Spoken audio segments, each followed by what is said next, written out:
Muy buenas tardes, queridos estudiantes. Espero que estén muy bien. Quería agradecerles a ustedes por las participaciones en los foros. Ha sido muy enriquecedor poder leer y poder meditar en lo que cada uno de ustedes comparte. Como también espero que todos los recursos que les estaba enviando a través de los foros, como semana a semana a través de la clase, también les esté sirviendo de mucha ayuda para el ministerio que ustedes están desarrollando. Solamente quisiera en esta hora recordar un poco lo que vimos la semana pasada. Creo yo que aparte de ser los principios vitales para cualquier liderazgo juvenil, son los principios vitales para el desarrollo y crecimiento espiritual de cualquier persona que haya recibido a Jesucristo como su Señor y su Salvador. Siempre les está hablando a ustedes continuamente y no me cansaré de repetirlo, creo que la urgencia más grande que tenemos en este tiempo es de estar inspirando a nuestra juventud basados en un liderazgo de autoridad. Los jóvenes quieren ver en nosotros autoridad, en los pastores, laicos, ministros, en las iglesias, en nuestros liderazgos, quieren ver integridad, que es la única que nos da la autoridad para poder seguir adelante con nuestro ministerio, y no solamente con nuestro ministerio, sino para poder lograr impactar e inspirar la vida de los jóvenes. Y cuando miramos las disciplinas espirituales, yo quiero resaltar que esas disciplinas espirituales, como la vida devocional, como nuestro caminar diario con el Señor, como nuestra oración privada, nuestra oración de intercesión, nuestra oración pública, continuamente es necesario para poder modelar una vida espiritual, nuestra comunión con el Espíritu Santo, la práctica de la sencillez, que es algo que tristemente se ha perdido en medio de este contexto de la iglesia. No hay sencillez, no hay humildad, hoy hay mucha presunción y mucha altivez en medio de los ministerios, y he encontrado en cierto grupo de ministerios que se está es como en cierta competencia y se nos olvida que somos el reino de los cielos. Yo desde aquí, desde Bogotá, Colombia, he tenido la desdicha de ver muchos ministerios de jóvenes iniciar y asimismo terminar debido a estas iniciativas, debido a las motivaciones incorrectas del corazón de cada una de las personas. Por otro lado, es tan importante que día a día estemos meditando en lo que Dios nos dijo, en la palabra semilla, en eso que Dios nos dice día tras día, que estemos meditándolo una y otra vez, como así como dice tu palabra. Debemos meditar en ella de día y de noche, hasta que hallemos al entendimiento y podamos descubrir y discernir qué quiere Dios para nuestras vidas y qué está demandando que hagamos con nuestros jóvenes. Cómo recibimos esa, por así decirlo, esa revelación de Dios para llegar a los jóvenes sin estrategias mundanas o sin ir en nuestras fuerzas, sino con la gracia del Señor. Y también, pues obviamente el descanso es muy importante como una práctica espiritual. Cuando hablamos del proyecto de la iglesia que Dios me permite pastorear, estamos hablando de hacer énfasis en el ser y no en el hacer. Y cuando yo miro en la Biblia encuentro dos mujeres, una llamada Marta, que siempre estaba afanada y cansada, turbada de tanto que hacer, y encuentro otra mujer más llamada María, que estaba a los pies del Señor Jesús, adorándole, descansando en su presencia. Dice la Biblia allí en el libro de Éxodo, capítulo 33, versículo 14, y dice: mi presencia irá contigo y te daré descanso. No permitamos que el ministerio, que los afanes de este tiempo, la problemática que quizá podemos vivir en medio de nuestra familia, del mundo tan agitado en el cual vivimos, nos robe la paz y nos impida descansar de la manera correcta. Oído a esto, queridos líderes, la gente que está a nuestro alrededor y más los jóvenes necesitan ver en nosotros hombres y mujeres frescas, hombres frescos, mujeres frescas, que podamos llevar la dinámica de un ministerio juvenil o el que quiera que estemos desarrollando en la iglesia de una manera natural y con frescura. El estrés, las cargas, el cansancio nos roban la vida espiritual, nos roban las fuerzas, nos roban todo nuestro entorno, y ahí es cuando lamentablemente muchas veces perdemos aún hasta las ganas de servir al Señor. Para muchas iglesias los adolescentes son un problema, para la familia, para la sociedad. Muchas veces podemos hablar de que los adolescentes son un problema tremendo, y los jóvenes, porque ellos demandan tiempo, demandan energía, demandan cantidad de cosas. Ellos necesitan que caminemos con ellos, y eso demanda mucha fuerza de parte nuestra, y por eso yo creo que debemos descansar y debemos tomar ejemplo en la palabra del Señor, y nuestro servicio en el Señor debe generar continuamente deleite y no cansancio. Si estamos cansados, debemos reevaluar un poco si estamos haciendo más énfasis en el hacer que en el ser. Debemos cada día estar más concentrados en el Señor y pedir a Dios que nos dé fuerzas, que nos renueve y nos ayude, para que así podamos entender y podamos comprender qué es lo que nosotros debemos hacer en medio de este tiempo. Y así llegamos a una de las prácticas espirituales que en esta semana vamos a estar tocando, y es la del retiro colectivo, retiro en comunidad. Es tan importante los retiros espirituales para la vida del joven por algunas razones, porque un retiro espiritual le provee al joven tres cosas desde mi perspectiva. Cuando nos apartamos y tenemos un encuentro con Dios, esto nos permite tener tres niveles de encuentro con el Señor: un encuentro con Dios, un encuentro con nosotros mismos y un encuentro con nuestro prójimo.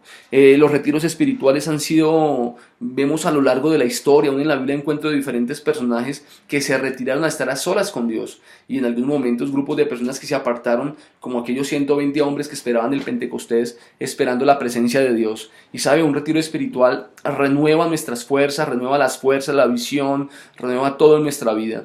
Vivimos en tiempos tan agitados donde, vuelvo y digo, no hay tiempo para nada. No hay tiempo para descansar, no hay tiempo para apartarse. Y cuando hablamos de retirarnos, hablamos de cortar todo vínculo. Es tan importante que como pastores de jóvenes proveamos estos espacios para los jóvenes, donde podamos apartarnos no solamente de nuestra familia, no solamente de la iglesia por un par de días, sino apartarnos aún de la internet, de las redes sociales, de la computadora, de la universidad, del colegio, del trabajo, para que podamos echar un vistazo más objetivo dentro de nuestro corazón.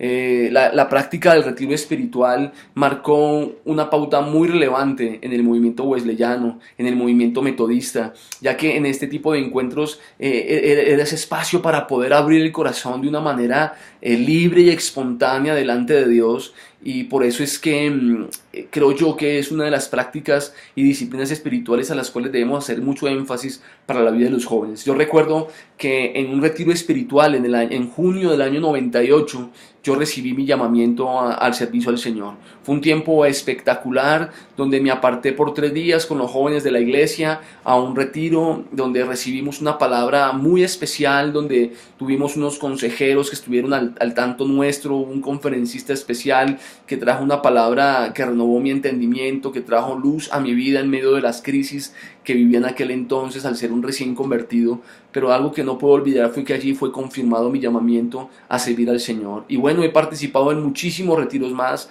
tanto de jóvenes como de adultos. Como pastor he tenido la bendición de ver gente transformada en sus emociones, en su manera de pensar, en su manera de ver la vida, en sus hábitos, debido a que, pues obviamente nadie que experimente un encuentro cara a cara con el Señor va a seguir siendo el mismo. Y es lo que Dios quiere no solamente con los jóvenes, iglesia. Yo creo que eso es un llamado de atención no solamente para aquellos que trabajamos con jóvenes, sino para la iglesia en general. Estamos necesitando encontrarnos con Dios, tener un peniel, un cara a cara con Dios. Los jóvenes necesitan tomar decisiones, con quién se van a ennoviar, con quién se van a casar, qué carrera estudiar, dónde trabajar, cómo manejar la relación con sus padres cuando esa se pone muy tensa. Y por eso es que es tan relevante que como jóvenes, como ministerios de jóvenes, desarrollemos en nuestros programas juveniles retiros espirituales, pero también que estos retiros no solamente sean un programa más dentro de la iglesia, sino que estén haciendo parte de un proceso en nuestra vida, que en estos encuentros, retiros espirituales, podamos hacer un énfasis en el estilo de vida que de verdad agrada a Dios. Hoy tenemos alrededor nuestro una ola tremenda de doctrinas y de movimientos que están desvirtuando el verdadero evangelio y nos están llevando al lugar que no corresponde. Y he visto tristemente jóvenes desenfocados no en el mundo, sino aún en la misma iglesia. Y quiero con esto que usted entienda lo siguiente, querido pastor de jóvenes: tenemos que llevar a nuestra juventud a que cumpla con la misión de Dios, tanto dentro de la iglesia como fuera de la iglesia. Aquí en Colombia, en los años 70, en los años 80, muchos predicadores se atrevieron a mencionar y a decir que las universidades eran las iglesias de Satanás. Y esto hizo muchísimo daño porque hubo muchos jóvenes evangélicos que nunca fueron a la universidad, que nunca se capacitaron a un nivel mayor. Y nosotros como iglesia debemos proveer estas herramientas para nuestros jóvenes. No olvidemos que el plan de Dios no se cumple solo dentro de la iglesia, también se cumple fuera de la iglesia. Tenemos que ser sal, luz en el mundo. Creo yo que las artes, el cine, la política, la televisión, la ciencia misma, la medicina ha perdido grandes hombres debido a que muchas veces el mensaje que le estamos mandando a nuestros jóvenes es que la única manera de servir al Señor es siendo un pastor, siendo un ministro de alabanza, siendo un evangelista. Y Dios sí nos llamó a algunos a ejecutar esa función. Pero el potencial que tienen los jóvenes para mover a la gente y para alcanzar a los perdidos es algo impresionante. Alguna vez escuché esto de algún predicador hace muchísimos años y quedó muy grabado en mi mente y nunca lo olvidé, creo que nunca lo olvidaré. Los jóvenes son el motor de la iglesia, pero necesitamos una juventud no religiosa, no fanática. Necesitamos una juventud con criterios y con el enfoque claro en el propósito de Dios para su vida. Necesitamos ver jóvenes exitosos en su colegio, en su universidad, jóvenes exitosos en cada campo de la sociedad, para que de verdad la podamos alcanzar e influenciar de la manera correcta. Por eso es importante los retiros espirituales dentro de un programa, un trabajo previo antes del retiro, donde se establecen los por qué, el propósito de lo que buscamos en un encuentro. He visto muchos retiros espirituales fracasar porque simple y llanamente se hicieron sin ningún propósito, y creo que tenemos una responsabilidad muy grande como pastores, como maestros, como mentores de la juventud del siglo XXI, a llevarlos a experimentar la presencia misma de Dios, porque es la única que transforma. Y el mismo Dios que comenzó la buena obra en nosotros también la ha comenzado en los jóvenes, y la palabra dice que esta obra terminará ¿cuándo? Hasta el día de Jesucristo, hasta el día que Él venga o que nosotros partamos. Y es por eso tan importante que los jóvenes tengan este encuentro continuamente, estos retiros espirituales, para poderse enfocar y desarrollar de la manera correcta. También es importante la planificación. Un retiro espiritual demanda finanzas, demanda una logística, demanda un propósito, demanda muchas cosas para que el objetivo del encuentro, del retiro espiritual, llegue a su feliz término. Y también un seguimiento tanto durante el retiro espiritual como después del retiro. Yo les envié unas diapositivas que se llama ¿y ahora qué? ¿Qué hacer cuando los jóvenes regresan de un retiro espiritual? Y parte de la tarea que ustedes tienen que hacer esa semana es diseñar una logística, diseñar un programa de un retiro espiritual para jóvenes. No olvidemos que los jóvenes necesitan, aparte de una palabra conexión, necesitamos estrategias juveniles, predicadores juveniles que lleguen al corazón de los jóvenes, al corazón de su necesidad, de la necesidad de Dios en medio de sus vidas. Por eso creo yo que en esta semana vamos a estar trabajando mucho en esta parte, y espero que todo lo que hemos hablado acá, tanto en los foros como en los trabajos que ustedes han enviado, esté marcando la diferencia y sean herramientas que ustedes estén recibiendo para el buen desarrollo de su ministerio de jóvenes. Les bendigo, espero que estén súper bien. Por favor, no duden en escribirme cualquier duda, cualquier situación que no comprendan o alguna ayuda que necesiten. Con mucho gusto estoy aquí dispuesto para poderles ayudar y poder darles mi opinión, mi punto de vista como maestro de esta clase. Y no olviden orar por la juventud de nuestra América Latina. Es importante que piensen algo, no lo he dejado de tarea, simplemente me gustaría que ustedes lo investigaran un poco sobre cómo llegar a los jóvenes de la época. Hay unos jóvenes llamados los Millennium, que son jóvenes un poco diferentes en este tiempo y que no es tan fácil alcanzarlos para el Señor. Investigue acerca de esto. No olvide, nuestro ministerio de jóvenes no solamente fue llamado a impactar la iglesia, fue llamado a impactar la sociedad. Entonces estamos atentos a las tareas. En esta semana también les he mandado algunas lecturas adicionales para que usted las pueda tener, las pueda leer, meditar en ellas, y así poder sacar el mejor provecho de este curso y de todas las herramientas que les estamos mandando. Que Dios les bendiga, y estaremos aquí atentos a cualquier situación o a cualquier cosa en la cual les podamos servir. Muchas bendiciones para todos ustedes.